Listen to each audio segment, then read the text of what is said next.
Hello, Jean and Professor Frazee. I'm so excited today to introduce you to our digital audit report, which is basically just an analysis of Wax Whimsy's entire online presence. So let's go ahead and jump in. For a second time, we'd like to introduce you to our team, the analytics ladies. So first we have Sydney Antles, which is me. Then we have Katrina Kuhn, Christine Lamb, and Ashley Washburn.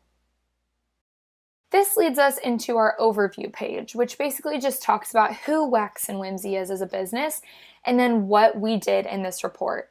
So basically what we've done is we've refined our recommendations and we've listened even more into your social media and also what your customers are wanting more of.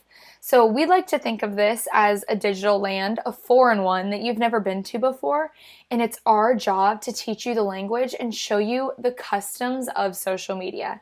So grab our hand and we're going to jump on in. We're going to begin by reviewing your goals. And once again, I'd like to highlight that all of the goals that you gave us are based around engagement, which is really good because engagement is one of the primary ingredients for growth because it means that your visitors are taking action beyond simply viewing your social media. Next, we're going to look at your target audience, which will help us define your environment, which will also help you understand your role in influencing them. Because once you understand who they are, you can work on how to connect with them best. So some of the important information in this slide shows us that 95% of your following is female with ages between 45 and 54, and 78% of your fans classify themselves as being in a relationship. Also, these people are most actively online from 8 a.m. to 8 p.m. with a peak hour at 5 p.m.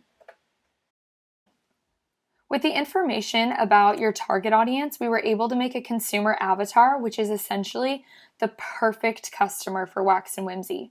We introduced her to you in the last report, but once again, meet Athena George, and she is the epitome of what Wax and Whimsy should be creating content for. Another way to understand your environment is to understand your competitors. We've actually shown you this slide before, but it has two of your main competitors on it, Pigment and Urban Girl. I'll let you look through the specifics on your own, but what I would like to highlight is the fact that Pigment has a very consistent aesthetic and theme, and they also keep their content consistent across all of their social media platforms. Because they do this, they also have a very large and committed following. So let's jump into looking at the content analysis that we did. Content analysis helps us analyze your social media across all platforms together rather than just one at a time. It also helps us analyze what your followers, also known as your social media tribe, are liking or engaging with the most. So what we've seen is that images are the most effective content for Wax and Whimsy. And we were particularly happy to see that your overall online presence has increased since January, which is very helpful because it's hard to get to know your neighbors when you're never actually home. So the way that we see it, you've been home, you've been on your profile, and you've been getting to know the visitors and your tribe. However, 25% of your content is still getting little to no engagement. So we'll get back to that when we get to recommendations. And we have more content analysis. There are actually two things that I'd like to highlight on this page. First, your most prominent content topics are about holidays or information about the store and reviews on the store. This information isn't bad, but it does show us the areas or topics that you aren't currently addressing very much, such as your rekindling services. Second, we found that 32.5% of your content wasn't about any specific item having to do with your store. So again, this is okay to post content like that. However, we would really encourage you to be very consistent about the content that you are posting. Next, we are going to take a peek at Google Analytics. And once again, there's so much information here, but we would just like to highlight a few aspects of our findings. And so as you can see in the first pie chart, there is a very low amount of traffic to your website via social media, which basically tells us that Wax and Whimsy's social media is not currently serving as a productive mode of redirecting traffic toward the website where followers can make an actual purchase. And we have one last slide for Google Analytics, and all that you need to know from this page is that your website has an overall bounce rate of 1.19, which is a low bounce rate, meaning that people are coming to your website and they're feeling compelled to stay. However, over our testing period, we also found that there were 0 purchases made. So although visitors aren't bouncing immediately, they also aren't exactly sticking around for long either, which might explain why the conversion rate is so low.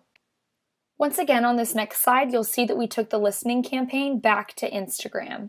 Currently, Wax and Whimsy is categorized as a gift shop, making its purpose pretty vague. However, we would really encourage you to focus on a niche, such as your rekindling service. And also feel free to use more hashtags and keywords that would make your content more discoverable. Next, we have Facebook. One interesting piece of information that we found is that the business's page has actually been slowly decreasing in both likes and follows since October to its current state with 2,702 likes and 2,674 followers. We also found that although your reach has increased over the past few months, only 5% of your audience is actually seeing your content. And then lastly, in regards to Facebook engagement, only 0.2% of Wax and Whimsy's fans are engaging with the content posted. With this low of engagement, it's really difficult to understand the customer's perceptions of Wax and Whimsy. Next, we searched through Twitter, and although Wax and Whimsy doesn't have its own Twitter, we found that Solana Beach Chamber tweets about you and even created a hashtag for your company. On this next slide, we analyzed the business through tweet reach and social mention. The biggest finding here was that the term gift shop provides an overwhelming amount of responses. And once again, we would really suggest that Wax and Whimsy hone in on a niche to stick out in the crowd.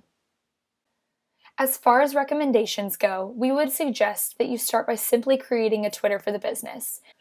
Our last listening campaign was on Yelp, where we found that your business has actually maintained a 4.5-star rating. First of all, we'd like to say congratulations. And then second of all, we think it would be really beneficial for you to respond to these positive reviews, to thank your customers, but also to play into Yelp's search algorithm, which actually favors businesses that have active owners. Next, we have recommendations for your goals. So for your first goal of increasing email signups, we suggest that you create a reward system for referring friends to Wax and Whimsy's email list. For your second goal, to increase website engagement through your Facebook page, we suggest that you create content to stir conversations and engagement, such as posting a question to encourage responses with a link to the website. For your third goal, to increase website sales, we suggest linking visual posts on social media to the direct website page.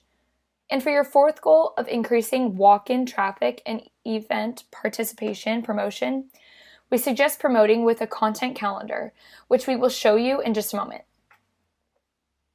Now, since we have gone through your goals, we decided to make a few goals personalized just for Wax and Whimsy. You can take a look at these on your own, but we believe that they would be very beneficial. And this is the content calendar that I was just speaking about earlier. Its basic purpose is to help you plan different content ideas and maximize reach and engagement across multiple platforms. We suggest that you use Hootsuite, which is actually something that we've been using in our class, and it's an easy way to plan your content creation. And lastly, we have 2 whole pages of additional recommendations. First, we've given you some Instagram story ideas. Second, we've given you some ideas for Instagram story highlights. Third, we've also provided tips on how to create a relationship with Instagram influencers. Fourth, we also think it would be fun to create a unique hashtag. Fifth, we suggest that you consider some paid advertising. And sixth, and lastly, we think that it would be beneficial to reach out to some other businesses. And that's all. We really hope that this digital audit is helpful to your business, and we wish you the best of luck.